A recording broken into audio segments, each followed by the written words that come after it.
부자 아빠 청울림입니다.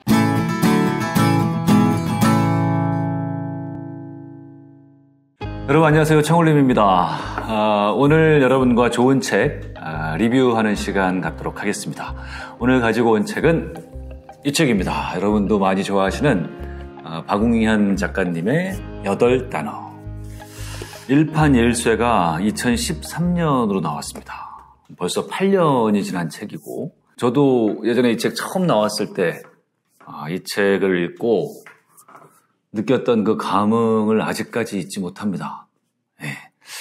이 8단어라는 것이 우리가 인생을 살아가는데 가장 중요하다고 할 수 있는 8개의 주제를 다룬 것이죠. 근데 그것을 이 박웅현 선생님의 인문학적인 통찰로 그 주제들을 너무나 잘 풀어낸 책입니다. 저도 이 책을 통해서 정말 많은 도움을 받았고, 삶을 살아가는 자세에 대해서 다시 한번 생각을 하게 된 멋진 책이었습니다. 최근에 저희 닷컴스쿨의 나인에빗에서 우리 회원님들과 같이 이 책으로 오랜만에 다시 독서 모임을 했습니다. 하면서도 너무 좋았고, 8단어, 인생을 살아가는 가장 중요한 자세들, 이 8가지에는 어떤 것이 있냐면 자존, 본질, 고전, 견, 현재, 권위, 소통, 인생, 이렇게 8가지를 이야기를 합니다.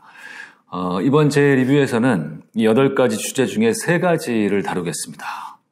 오늘 방송에서는 자존, 두 번째 방송에서는 견, 세 번째 방송에서는 현재에 대해서 다루도록 하겠습니다. 그럼 오늘은 먼저 자존에 대해서 같이 책을 읽고 이야기를 나눠보겠습니다. 이 자존에 대한 슬로건도 멋지네요. 당신 안에 별을 찾으셨나요? 당신 안에 별을 찾으셨나요? 우리 모두에게 저마다의 별이 있죠. 그렇죠? 누군가는 그 빛나는 별을 잘 찾아서 흔들리지 않고 직진하는 사람이 있을 것이고, 또 다른 누군가에게는 아직 그 별이 아직 흐릿해서 그 주변을 맴돌고 있는 분들도 있을 것이고, 이번 책 리뷰에서는 이 8단어라는 책이 너무 훌륭하기 때문에 저의 생각을 많이 이야기하기보다는 이 책의 좋은 구절을 많이 읽어드리는 쪽으로 그렇게 진행을 하도록 하겠습니다. 17페이지에 메멘토 모리 아모르 파티라는 대목이 나옵니다. 메멘토 모리는 내 죽음을 기억하라.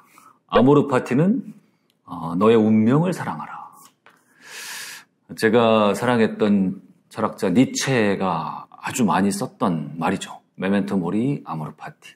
그러니까 이 말 자체가 결국 나 자신을 사랑하라.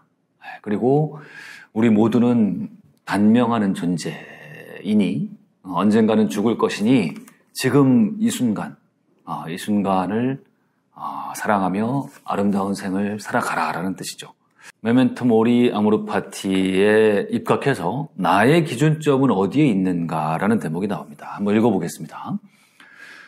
자존감을 가지는데 가장 방해가 되는 요인은 아마 우리 교육이 아닐까 싶습니다. 우리나라 교육은 아이들 각자가 가지고 있는 것에 기준을 두고 그것을 끄집어내기보다 기준점을 바깥에 찍죠.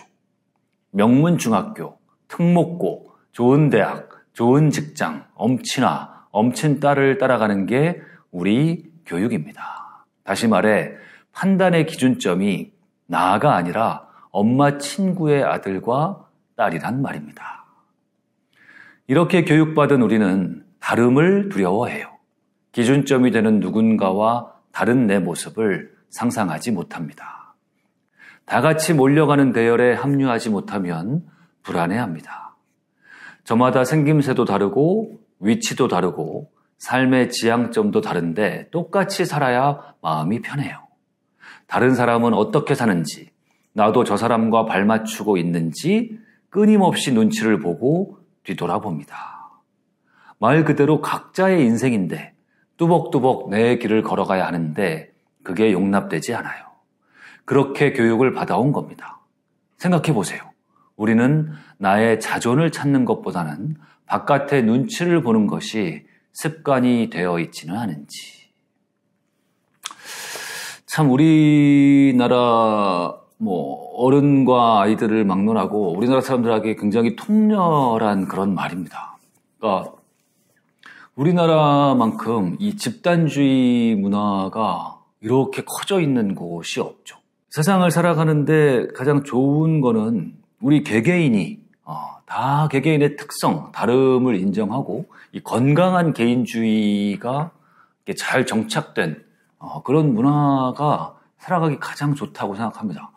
우리나라는 이 집단주의 문화가 너무 팽배해 있다 보니까 이게 이제 과거로부터 내려온 유교의 영향이겠죠. 유교적인 전통은 뭡니까? 다름을 잘 인정하지 않죠. 그러니까 뭔가 이렇게 해야 돼라는 기본적인 규범을 만들어 놓고 잣대를 만들어 놓고 그 안에 들어가지 않으면 틀렸다. 큰 길을 만들어 놓고 그 길을 벗어나면 너는 잘못됐어. 아웃이야. 일로 들어와야 돼. 이게 이제 유교적인 문화였죠. 대표적인 집단주의입니다. 그 유교적인 문화가 아직까지 우리나라 곳곳에 많이 남아있고, 우리나라 아이들은 학업 성적도로 보면 전 세계 최고 수준입니다. 항상. 거의 수학, 경시대, 과학 이런 데 나가도 항상 최고를 다 휩습니다. 근데 그럼에도 불구하고 어떤 아이들의 어떤 자율적인 어떤 이제 공부를 하는 능력이라든지 아니면 아이들의 행복도라든지 이런 건 또 오히려 거꾸로 나오죠. 이게 아마 이런 집단주의적인 문화의 영향이라고 생각을 합니다. 우리는 늘 우리에게 없는 것에 대해 지적받고 그것을 가져야 한다고 교육받아 왔어요. 칭찬은 자존감을 키워주는데 가진 것에 대한 칭찬이 아닌 갖지 못한 것에 대한 질타는 눈치를 자라게 합니다. 중심점을 바깥에 놓고 눈치 보며 바깥을 살핍니다. 자존은 중심점을 안에 찍고 그것을 향해 나아가는 겁니다. 칭찬보다는 지적하고 질타하는, 그러니까 가진 것, 장점을 더 보려고 하지 않고 갖지 못한 것, 단점을 계속 추켜 세우고 내세우고 들춰내고 그것을 개선해야 된다라고 끊임없이 얘기하는 그런 문화 속에 살아가고 있다는 겁니다. 지금 이거 읽다 보니까 문득 제 고등학교 때 미술 선생님이 생각납니다. 제가 미술을 전공하려는 생각을 했던 적이 있어요. 이게 제 고등학교 1학년 때 미술 선생님 때문입니다. 저는 고등학교 때까지만 해도 제가 그림을 잘 그린다라고 한 번도 생각해 본 적이 없어요. 못 그렸습니다. 실제로. 그런데 고등학교 1학년 때 미술 선생님이 외국에서 잘하셨던 분이셨어요. 근데 이분이 그때까지 만났던 선생님들하고 너무 달랐던 겁니다. 그림을 보면서 전부 잘 그린 그림, 못 그린 그림을 막론하고 모두 다 칭찬만 하시는 겁니다. 이 그림은 야, 너는 어떻게 이런 거를 발견했느냐? 너는 어떻게 색깔을 이렇게 쓸 생각을 했느냐? 야, 너는 어떻게 이렇게 빨리 했느냐? 너는 어떻게 이렇게 색다른 시각에서 봤느냐? 하면서 뭔가 이 잘못한 걸 지적은 한 번도 안 하시고 다 고유한 그 그림 하나하나에서 어떻게든 장점을 찾아내시려고 노력을 하시는 게 보이는 거예요.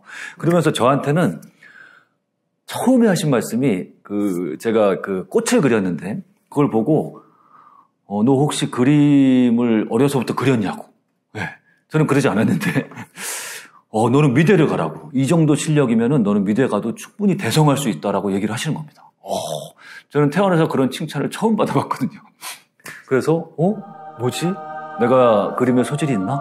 그럼 나 이제부터 그림을 그려야 되나? 하면서 자신감을 갖고 그때부터 그렸더니 그 미술 시간 내내 칭찬을 받은 거예요. 그 다음 시간에도 그 다음 시간에도. 그러니 자신감을 갖고 제가 미대를 가보고 싶다 하고 1년 동안 홍대 앞에 미술학원도 다니고, 근데 결국은 이제 제가 그림을 아주 많이 좋아하지는 않는다라고 스스로 생각을 하고 이제 중간에 관뒀는데, 어쨌든 그때 그 선생님은 제 인생에 아주 인상적인 스승님으로 남습니다. 그러기가 쉽지 않거든요.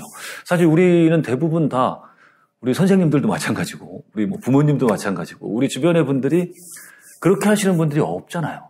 이 개개인의 장점을 찾아내려고 그것만 먼저 보려고 하는 사람들을 찾기가 쉽지 않거든요. 근데 결국 그겁니다. 우리 모두는 다 고유한 존재고 그 안에 얼마든지 유니크하고 보석 같은 장점을 다 갖고 있는 사람이라는 거. 그것을 우리 스스로도 느껴야 되고 그것을 또 우리 주변에 있는 분들에게서도 그걸 보려고 노력해야 된다는 거죠. 그게 자존의 시작이다라는 겁니다. 자신의 길을 무시하지 않는 것.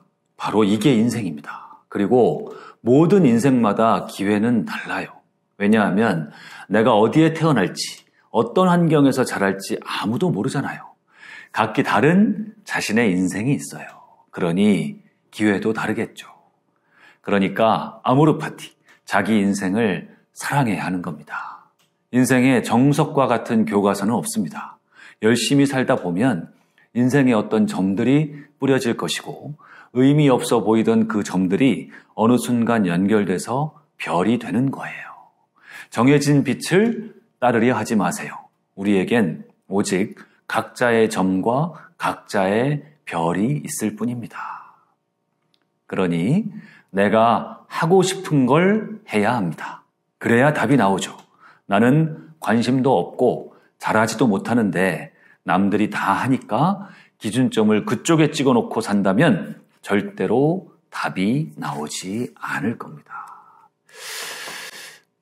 그러면서 이 뒤에 be yourself, 너 자신이 되라. 남들과 같아지려고 하지 말고 남들이 세워놓은 기준, 이 세상이 세워놓은 기준, 거기에 나를 껴맞추려고 하지 말고 온전히 나를 즐겨라. 나로서 충분하다는 것을 느끼면서 살아라라고 얘기합니다. 요즘 세상에 너무나 가장 필요한, 그러니까 행복한 인생을 살기 위한 기준 중에 이만한 게 없는 거죠. 요즘은 너무 비교할 게 너무 많은 세상입니다. 그렇죠? 네. 그냥 자다가 일어나서 우리 가장 가까이에 있고 가장 쉽게 볼 수 있는 폰만 딱 이제 켜서 몇 번만 클릭을 이렇게 넘겨도 세상에 부러울 게 너무 많은 겁니다. 네. 인스타 들어가 보면 온통 나보다 멋지게 살고 있는 사람들, 나보다 더 성공한 사람들, 이들은 이렇게 멋지게 사는데, 이들은 이렇게 돈도 잘 벌고 행복하게 사는데, 나는 왜 내 인생은 이렇게 찌질할까? 나는 왜 오늘도 이렇게 머물러만 있는 것인가? 이렇게 자꾸 나 자신을 폄하하게 될 확률이 굉장히 높은 거죠. 그렇죠? 그만큼 굉장히 화려한 세상입니다. 남들의 삶도 쉽게 접할 수 있고. 그런데 그렇게 쉽게 보이는 모습에 너무 현혹되고 너무 나 자신을 거기다 비교해서 평가절하할 이유는 없습니다. 인스타라든지 유튜브나 블로그 이런 데다가 남들이 쉽게 볼 수 있는 곳에 나의 가장 평범한 모습이나 아니면 나의 가장 못한 모습을 올리는 사람들은 거의 없거든요. 그렇죠? 오히려 나를 포장하고 더 과장해서라도 나는 이렇게 멋지게 살고 있어. 나는 대단해. 나 좀 봐줘 하면서 자랑을 하는 게 사실 SNS거든요. 저도 마찬가지입니다. 저도 지금 주로 제가 하고 있는 블로그, 지금 하고 있는 유튜브 하지만 저는 항상 제가 가진 것보다 더 많이 여러분께 얘기합니다. 과장하고 포장하는 거죠. 더 멋있게 보이려고, 더 잘났다고 얘기하려고 하는 게 SNS의 속성이거든요. 그러니 그것을 너무 있는 그대로 보지 마시고 여기 SNS에 나오는 것들은 다 화장을 최대한 한 모습이라고 보십시오. 그리고 그 모습과 지금 이렇게 민 얼굴로 민낯으로 있는 나를 굳이 비교하려고 하지 마세요. 나 자신도 민낯일 때가 있고요. 그렇죠? 나 자신도 얼마든지 화장하고 멋지게 옷 입고 꾸미고 하면 또 멋지게 남들에게 보여줄 수 있는 거 아닙니까? 그렇죠? 그러니 너무 비교하려고 하지 말고 나는 나로서 충분하다 그렇게 생각을 하시고 이 자존에 대해서는 저는 이제 우리가 그런 사고방식을 가졌으면 좋겠어요. 아까 제 고등학교 때 미술 선생님처럼 나 자신도 그렇고 우리 주변 사람들에 대해서 단점보다 장점을 보려고 노력을 많이 했으면 좋겠습니다. 우리가 우리 스스로를 생각할 때 부족한 부분도 너무 많죠. 그렇죠? 의지도 나약하고 계속 미루고 하지만 그런 생각에 빠지면 한도 끝도 없거든요. 자존이 점점 낮아지죠. 근데 그럴 때마다 내 자존감이 낮아지고 나는 왜 이럴까라는 생각이 들 때마다 여러분 그 생각을 딱 멈추고요. 스톱하고 아니야. 나도 잘하는 게 있어. 나 지금 의지는 나약하지만 나는 또 뭐 한번 시작하면 꽂히면 난 또 그걸 굉장히 집중할 수 있는 사람이잖아. 뭐 이런 장점. 그렇죠. 나는 뭐 외모는 내가 좀 부족할지 몰라도 나는 그래도 생각은 굉장히 바르게 하는 사람이잖아. 나는 또 남을 많이 생각하잖아. 나의 장점을 생각하면 얼마든지 있습니다. 그렇죠. 그리고 우리 주변의 사람을 바라보는 시선도 마찬가지입니다. 그렇죠. 그래서 단점을 찾아내려고 하는 게 아니라 장점을 찾아내고 그 장점을 많이 이야기하는 사람이 되십시오. 그리고 마지막으로 자존감을 높이려면 어떻게 해야 됩니까? 이런 질문들을 이제 저에게도 많이 해주시는데 감사하게도 저는 다른 무엇보다도 우리가 자존감이 무너질 때가 언제인지를 가만히 생각해 보면 우리의 일상이 무너질 때라고 생각합니다. 네, 그러니까 무슨 대단한 뭘 못해서 우리가 자존감이 무너지는 게 아니고요. 우리의 일상이 반듯하게 서면 그러면 자존도 같이 선다라고 저는 믿습니다. 그러니까 예컨대 이런 거죠.